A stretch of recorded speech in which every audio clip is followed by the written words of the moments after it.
And welcome back, everybody, to another episode of MLB DFS Quick Hits, your Thursday, June 3rd edition. Another 8-game slate on tap, 4-game early slate. Wednesday had 2 early games rain out, so you had a 2-game slate. Blah. We decided to kind of sit out that one in the Fantasy DJ Select chat. Just too much going on that one, but we had the 8-game slate. If you had Manoah, a lot of people did. He's well over 50% owned on DK. He got trunk slammed. That's why we talk about it. It was a great play. He was in a great spot. Young kid, stuff's going to happen like that. But in the home run ball, some of those, you got Coors Northeast on that one. I don't understand the talk about this being a neutral ballpark. I love Jazz Chisholm. That ball should not be going out of the ballpark. It's plain and simple. But good stuff from Manoah. Hopefully it lowers his ownership next time around. We'll see. But it also talks about why we talk about leverage stacks. We talk about a lot here, especially in the Slack chat. And if you had a little bit of Marlins action, it pays off for you. It doesn't work all the time, but it could have been pretty nice. So come check us out over there. It's free. Just give me your email address on Twitter at BDentric. I'll take care of you there. Also, if you'd like to see my written content on Thursday, it's the free DraftKings article. Monday, Wednesday, Friday, premium values. Tuesday, Thursday, free DraftKings picks at RotoBaller.com. So go check out all the good stuff there. Also, if you'd like to watch the podcast, it's on the RotoBaller YouTube channel. We stream it live, so some of you are watching as I speak. Come check it out on the RotoBaller YouTube channel. Share, like, all the good stuff there. And if you can give a rating and review on iTunes of the podcast, MLB DFS Quick Hits, I would appreciate that a ton. Lastly, if you're into season-long fantasy baseball, I have Benched with Bubba podcast Tuesdays. Bubba the Bat Flip, that's out for his latest week, recapping the Week 9 fab and some awesome listener questions. Coming up with another episode on Thursday, always 2 episodes a week for you on Benched with Bubba. Just booked a couple really cool guests for the coming weeks, so come check that out. Also, if you like to golf PGA DFS, it's the Always Pressing PGA DFS podcast. But you're here for MLB DFS. You're here for the Thursday 8-game main DraftKings slate. So let's get at it for you here on a Thursday. We got some really intriguing pitching. I only have 4 totals on the slate so far, as there's a lot of pitching changes. I got Tigers, White Sox 7.5, Mariners, Angels 8.5, Cubs, Giants 8, Mets, Padres 7. Biggest weather issue we have, Miami at Pittsburgh, 35 to 40% chance of rain. Just keep an eye on that one. We had the same kind of issues with Buffalo on Wednesday, and the game played just fine. So keep an eye on that. Hopefully the game gets in, because Eliezer Hernandez making his return from the IL against Tyler Anderson could be quite interesting. But a lot of good to at least interesting pitchers on this slate. Nothing great, nothing like 2 days ago. On Monday and Tuesday, we're just rolling in pitchers, but not nearly as bad as Wednesday. So you have some fun decisions to make, and it starts up top with you, Darvish. 10-7 at home against the New York Mets. The New York Mets team was hitting the last couple of days. That was against the D-backs, though, so keep that in mind. And Darvish is coming off a rough outing in Houston. So something's got to give, right? Prior to that was great against Seattle and Colorado. I still think Darvish is a phenomenal play tonight. He will be taking on this Mets team, though, that since the 15th, striking out 26% of the time versus right-handed pitching with a 216 average. Does have a 155 ISO, but an 88 WRC+. So they are showing some pop versus right-handed pitching, but at the same time, there's definite holes when it comes to their offense. I think Darvish is a really, really strong play if you want to pay up at 10-7. I won't be paying up for Taijuan Walker. I know San Diego's offense is struggling. No Tatis. That's just too much for me for Walker. I can go 400 more to Darvish, or I can save 600 and go to Lance Lynn. Lynn was supposed to pitch on Wednesday. White Sox game got rained out. Now he gets the Tigers at home. This is a just juicy, juicy matchup. Lynn has 20 or more points in 2, 4, 6 of his 9 starts this season. He has been absolutely outstanding, coming off 5 shutouts, 7 Ks against Baltimore. He's given up no earned runs in 4 of his last 5 starts, 2 earned runs total in his last 5 starts, 5 or more innings in every single start. He's racking up the strikeouts. He has been as advertised, and now he gets Detroit striking out over 26% of the time since the 15 versus right-handed pitching, hitting 239 with a 91 WRC+. Lance Lynn is my favorite pay-up spot on the slate. I like Darvish a lot, but if I can save $1,000 and go to Lance Lynn at home against the Detroit Tigers, I will save $1,000. Now, if you want to go with both of them in cash, go get them. Totally on board with that. But Lance Lynn's my top pay-up spot on this slate. Now it gets a little more interesting as you slide around. Like you could go to Griffin Canyon at $9,400 for Seattle. We're watching Mania dice him up on a Wednesday. Now you get Canning at home against the Seattle Mariners, a team striking out over 26% of the time, hitting $194 versus righties since the 15th. So we know we can take advantage of Seattle. If you want to pay for Cannon at 94, he'll be virtually unowned. It's kind of like the philosophy in recent nights of paying up for, pitcher X, Y, or Z when there's other big studs, and there's always that one guy that seems a little too pricey. Canning's that guy tonight. So you're going to get him at super low ownership if you want to go that route in a tournament versus Seattle. I totally get it. I'm not there right now, but I can see if you're multi-entering. I know I will have some Canning if I do 10 to 20 lineups. I'll have some Griffin Canning. But right now, 9K and above, I want all the Lance Lynn I can handle. Splash some Yu Darvish, a little sprinkle of Griffin Canning. That's where I'm at 9K and above. Now, when you drop down, though, really not a lot to like for me in this 8K range or 7K. I am going to keep my ear down to hear some Eliezer Hernandez information. He's made 3 rehab starts. Last 2 rehab starts, he went 4 2/3 in each. Don't have pitch counts, though. I'll have to go find some more info on that. I'll have that in the Slack chat for you during the day on Thursday.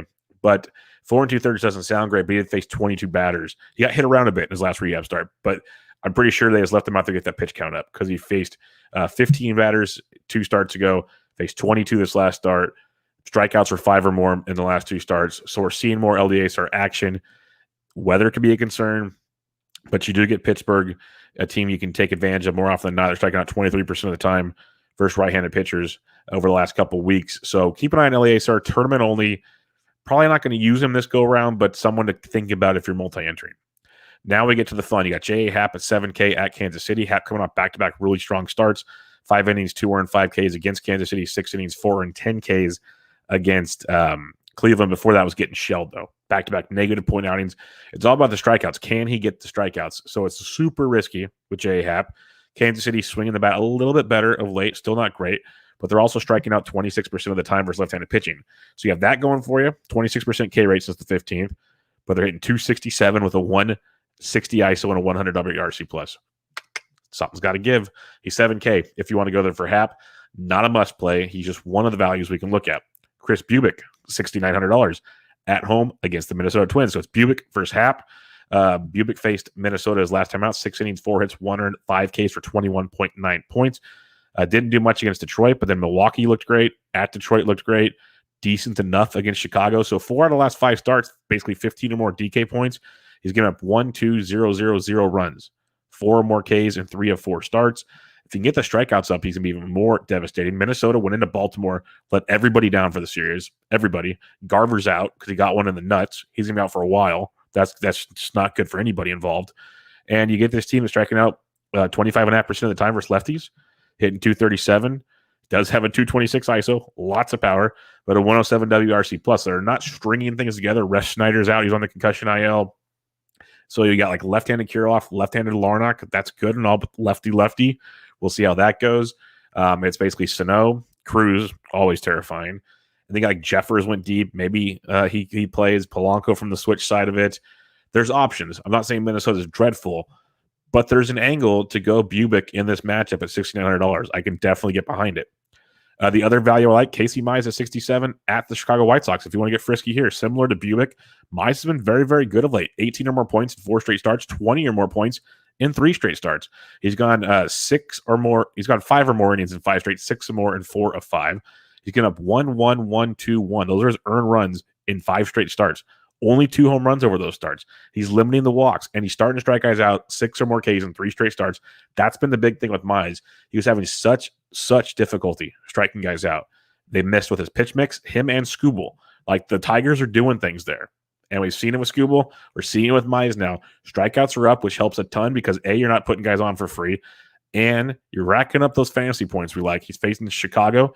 They do strike out 23.5% of the time. They do it 255 with a 144 ISO and a 117 WRC plus. So it's a tough matchup with Casey Mize, but it's a really good tournament play because no one's going to be on Casey Mize.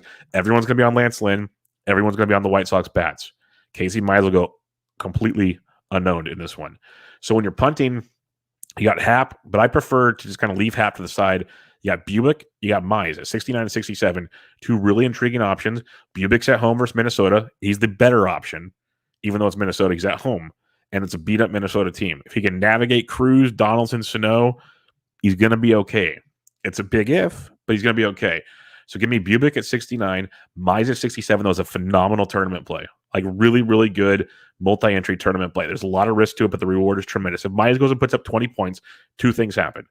No one's going to own him. It's a huge 20-point guy. The other thing, all those White Sox stacks go up in flames. So you're literally navigating. There's one thing just to fade Chicago White Sox bats and try to be different, but throwing Mize into the mix makes you different like twice. and you can do all kinds of goofy stuff. So that's the angle with Mize. Risk reward could just blow up in your face tremendously, but he's also super cheap, which allows you to spend money elsewhere. Lots of angles to go with Casey Mize. I've talked too much about Casey Mize right now, but that's the angle in playing him and even Bubick on this slate, because Minnesota's been letting people down. They're going to keep going back to when they see a lefty on the mound that they can attack. So those two guys are very much in play. Mix those up with the likes of with Canning, Lynn, and Darvish. That's kind of where I'm looking at on the slate when it comes to the pitching. The bats on this 8-game slate. Catcher's position, Salvi Perez is crushing it. 2 homers in his last game. If you're going up against J.A. Happ and you're fading Happ, Salvi Perez at 51 is a phenomenal pay-up spot on this slate. But we don't always pay up for catcher. There's always some value to be had throughout the lineup. I think the Cubs-Giants game is either going to be like 2-0 or like 10-9. It's just got a feel of Davies and Disco get beat up, or they both somehow throw like 6 or 7 inch gems, and the bullpens hang on. So if you want to go Wilson Contreras at 42 versus Disco, I get it. It's not a bad play if you're stacking them up. Wind's going to be blowing out in San Francisco, which usually isn't a big deal, but this year the ball has been flying a bit more. So an angle there. I do like Carson Kelly versus Brett Anderson. I think Arizona's a very strong stack. I think Arizona and Milwaukee both. It's a good game stack. 2 struggling offenses that are kind of hitting the last few games. 2 pretty bad pitchers on the bump. So Carson Kelly at 4K. Nice little value there versus Brett Anderson. Omar Narvaez, if he gets to start from Milwaukee, he's 36 versus Francoff. It's either going to be Francoff or Duplantier. One of the two. Regardless, you get one of those two and a bad Arizona bullpen. So Narvaez at 36. He lines up pretty nicely there. And then you'll get some nice values if you check lineups like Eric Haas is 3K versus Lynn. If you want to fade Lynn, sure. Not all aboard that one. I do like Caratini at 29 versus Walker. Nice sub 3K option there for you. He's in play. Max Stassi's back. He's 25 versus Sheffield. GPP only, but not a bad look. Hoping Stassi can run into some. Jake Rogers is 22 versus Lynn. If you're going down this far, you're not using Jake Rogers. Just telling you that right now, because there's 2 guys you're going to use. Well, you use one of the 2. Let's go find them first. That's the fun part of sliding all the way down here. You're either going to play Rortvedt from Minnesota at 2K, or you're going to play Jeffers at 2K. Jeffers played on Wednesday, and he went deep and had a triple. He got you 26 DK points at $2,000. Jeffers or Rortvedt will be starting for Minnesota at 2K. That is your Uber punt if you want it at the catcher's position. First base position on this slate. If you're going to fade Mize, Braves, fine. I get it. But like Chris Bryant at 55 is hitting everything. He's first base outfield. Rizzo had, I believe, 3 knocks on Tuesday. Let me check it out. Yeah, 3 knocks on Tuesday. Hopefully he's hitting 405 over his last 10 games. Hopefully the power continues to develop. He's 5,300 versus Disco if you want to go on that route. Jesus Aguilar took Manoah deep on Wednesday. If you're fading Tyler Anderson and the game plays, Aguilar's 5K, so not a bad option there. Going down cheaper, though, Goldie went deep on Wednesday. If you want to fade Gutierrez, good young arm, but it's like he's going to go maybe 75 pitches. Then you get to a really bad Cincinnati bullpen.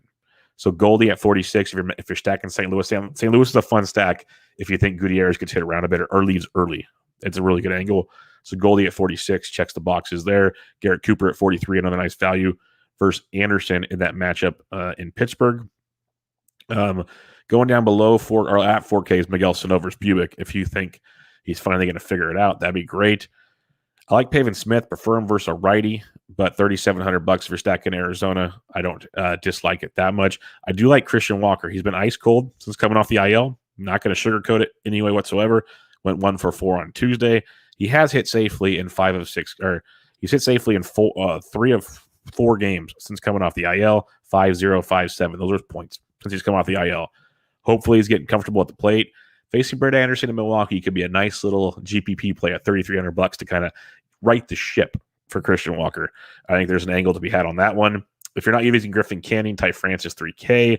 But the Giants, tons of cheap lefties against Zach Davies. It's going to be an angle to go with on this one.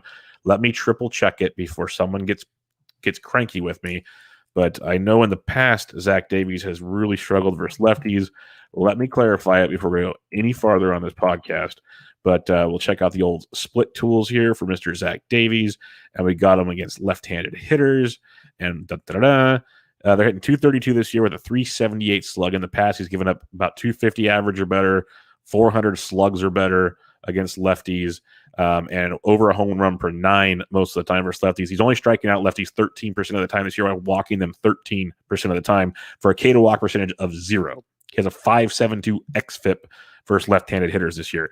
So I think what that's telling you, everybody, is he might be looking like he's doing well versus lefties this year, but that regression might be coming. And that could come with the Giants, who are swinging good bats. And it starts with guys like Lamonte Wade Jr., first base outfit eligible, usually leading off lately versus right-handed pitching. He's $2,800. Could be a nice value. We'll have some more. The Giants have a ton of lefty value on this slate. Second base position, Whit Merrifield. If you're failing to have Merrifield swinging it well, he's 54. The Royal stack's expensive. It's pretty wild. You got Chisholm and Sanderson. He went deep on Wednesday. Don't mind that if you want to go there. I'd prefer Merrifield by 54. But if you want to get jazzy with it, never a complaint. Cronenworth at 44. I like that. I always love me some Rake at a decent price tag for sure at 44. Much better than that 5K we saw there for a little while. But Colton Wong coming off 2 home runs on Tuesday. He's hitting 333 over his last 10 games. 6 extra base hits over his last 10 games. He's $4,200 versus whichever Arizona guy shows up. So don't mind him as a potential value. Going down deeper, though, Josh Rojas, hopefully leading off or hitting towards the top of the order, which he was the other day. We'll see. He's 36 versus Anderson. Nice little price tag there for Rojas. If you're stacking, he's on a one-off. If you're stacking, Donovan Solano 31 for your Giant stacks. Sub 3K, though, nothing really standing out at this point in time because Keen Wong won't start versus the lefty. I love me some Keen Wong as long as he stays cheap against right-handed pitching, but he won't against the lefty. Third base, Yohan Moncada is heating up. He's 54 if you're fading Casey Mize, but Nolan Arenado at 53, a part of your St. Louis stacks, definitely on that page. Rendon has been a rough year, but he woke up with, I think, 3 for 5 on Tuesday. Maybe that's a sign of things to come. He's hit safely in 3 of his last 5 games, multiple hit games in 2 of those 3 games. $4,900 versus Justice Sheffield. Not a bad tournament look. Escobar, if you're stacking Arizona, he's $4,400. Miguel Sano at 4,000. We talked about a second ago. He's in play. Eugenio Suarez leading off versus Wainwright. GPP only, but $3,900. I can see a tournament angle for that. Going down farther, like Hunter Dozier's $2,900. Third base outfield versus Happ. Very nice value. Patrick Wisdom for the Cubs. He's 28 versus DeSclafani. He's been crushing everything. So if you're stacking the Cubs, get Wisdom really, really cheap on that one. Otherwise, Dozier's a nice cheap option at third base as well. Shortstop, you got Chisholm at 53. We talked about him. Lindor is slowly hitting the baseball. Put up 3 hits on Tuesday. He's hit safely in 2, 4, 5 straight games, multiple hit games in 3 of 5. He's had 12 or more DK points in 3 of the last 4, 8 or more in 4 straight games. So maybe he started to get it going. It is Yu Darvish, though. So it's a contrarian play. Darvish should be chalky. Mets would be a contrarian stack. I'd be small with the Mets stack, but Lindor would be a guy I'd look at. Maybe he's getting it going. Get on him before the popularity comes into play at 4,600. Javi Baez went deep again on Wednesday. He's $4,100. Always like me some Baez. Adames at 4K as well. Prefer Adames versus a lefty, but if you're stacking Milwaukee and he's towards the top of the order, I'm cool with that. But he needs to be a part of that, like Wong, Avisel Garcia realm of things. But Javi Baez at 41, pretty nice price tag. Brandon Crawford at 37, nice cheapie for the Gigantes versus Davies. A few others down here. I'm not really an Eric Sogard guy because he has no power potential to help me out at all. So not too many cheapies, actually. Maybe Kyle Farmer at 2K if you need to punt. I don't think you'll need to at shortstop. Just go Brandon Crawford or higher at shortstop. That's where we're sitting right now. I'll get to you guys' listener questions at the end of the show, but thank you, Sean and Isaac. I will get to you guys in a second. Outfield position, a few more we got here. Chris Bryant at 55. We talked about Whit Merrifield at 54. Starling Marte going back into Pittsburgh at 53. Like that one quite a bit versus Anderson if that game plays. Christian Yelich really hasn't got it going. Just, I guess the nicest way I can say it. He's 52. If you're stacking up Milwaukee, he could be an expensive but low-owned piece of that stack. So keep him in mind. Adam Duvall at 49 versus a lefty. If you're stacking up Miami, not so much a one-off because he's gotten so expensive now. He's only a piece of a stack. Tyler O'Neill swinging it well. He's 46 versus Gutierrez. Little pricier, some cheaper Cardinals if you want to go that route, but not bad. Like Tommy Edmonds, a nice cheaper piece as well. You got Jock Jams at 45. I prefer him somewhere else, but I get it. Jesse Winker at 43 has a nice price tag on Winker. Winker is much better than a $4,300 player hitting 350 over his last 10 games, averaging 12 points per game. They're considering he's slumping, is what they're going to say, hitting safely in 3 or 4 games with no home runs over that stretch. But still, $4,300 versus Waino, that's a very good tournament value for Jesse Winker. Really good value. Ketel Marte at 41 is a very nice value. That's why outfield's always so loaded, it's so hard to pay up at times. You can get Winker at 43, we know can double dong. You got Ketel Marte, who's really swinging it well, could have a huge game, steal bases, hitting homers. It's hard to pay up at times. You got Castellanos at 41 as well. Will Myers is up to 4K now, so that value is gone. Avisail Garcia at 39 if you're stacking him up. But I mentioned Lindor as a part of a stack. Dom Smith at 39 as well. He's first base outfield, hitting 324 over his last 10 games. Maybe he's starting to slowly get things going. Double-digit production in 3 straight games for Dom Smith. So keep him in mind. Dylan Carlson went deep again on Wednesday. He's starting to hit again after that he started out well, slowed down a bit, starting to get it going again, hit safely in 5 of 6 games now. Double-digit production in 4 of those 6 games, 8 or more in 5 of those 6. He's 3,800 in that matchup against Gutierrez and company. So nice value for Carlson. Benintendi, if you want to be different in your Kansas City stack, because everyone's going to go right-handed. I don't hate it. He hit a granny on yesterday's slate. So look at him. Mentioned Rojas. Peralta's been sitting out a lot. So keep an eye on that with Arizona. Lower 3K range. Austin Slater might get the start, but I see more lefties coming to that one, maybe. But Ian Happ at 34. Nice value Cub against Disco. Like that a lot. Tyler Naquin, if you're going against Wainwright, he's only 3,300. He's been hitting 5th lately. 18, 7, and 12 his production his last few. He's hit safely in 8 of his last 9 games for the Reds. Not a lot of production in all of those, but hit safely in 8 of 9. Just takes a couple bloops and a blast. Naquin at 33 could be a nice little value as well. Other than that, the value we're looking at, Dickerson at 3K for the Giants against Davies. Mentioned Dozier at 29. He's not a bad one. Lamonte Wade Jr. at 28. Talked about him earlier. But you got the likes of Gregory Polanco at 26 in a tournament versus Elias or Hernandez. Always like that as a tournament play. Akil Baddoo versus Lynn at 25 in a tournament. That's a nice value play. Taylor Trammell's back. He's 2,500. Went deep a couple nights ago. He's a tournament play. These are all tournament plays down here for the most part. But Steven Duggar at 24. This guy's got some cash appeal, hitting 440 over his last 10 games with 4 extra base hits. He's averaging about 7 points per game over his last 10. He has 9 or more points in 4 of his last 5 games. That's some good cash game appeal, folks. Double-digit, multi-hit games in 3 of his last 5. So Duggar at 24, really nice value versus Zach Davies. And there will be other ones as lineups kind of like maybe Olivares for Kansas City at 2,300 versus J.A. Happ. He's been hitting like 4th or 5th in that lineup, so that could be a nice angle as well. So recapping your pitching real quick on this one, we got the likes of up top, Darvish at 10-7 is outstanding. Not going to talk you off of it, but if I can save $1,000 to Lance Lynn at 97, I'm all aboard that train. So I love Lynn as my top pay-up spot on this slate. If you want to pair Lynn and Darvish in cash, go for it. Canning's a good pay-up tournament play, like a pivot off of the popular, because Lynn and Darvish should be popular. Probably the 2 most popular pitchers on the slate. So Canning's a good pay-up spot to pivot to. The other options I like, though, are punts. Bubick and Mize, I like quite a bit. I like Bubick more than Mize at home against the struggling Minnesota team. But Mize deserves to be talked in the conversation, especially considering Lynn's going to be popular. So you're already going to be different but in that regards. And the White Sox bats are usually popular. So you're going to kill 2 birds with 1 stone on the chalk realm with some Casey Mize. So keep those in mind as well. If you're stacking it up on this slate, Arizona, Milwaukee, kind of like that game stack, prefer the Arizona side of it. But both are very, very intriguing. Kansas City versus J.A. Happ, I'm on board with. St. Louis versus Gutierrez and that Cincinnati bullpen, I like a little bit there. And then that Cubs-Giants game, I'm just itching. The Giants have so much value. Disco's been slumping, so the Cubs could be in play. I just have a weird feeling that Giants-Cubs game might pop off. It could be 2-0, though. I'm seeing either a pitcher's duel or a blowout. Nothing really in between. I don't see like a 5-4 ball game. It's going to be one or the other. So think about that when you're stacking things up. But lots to like on this slate. The stacks aren't like as obvious. There's no Coors. There's no like Dodgers versus Martinez or anything like that. It's just there's some good spots. That's for sure.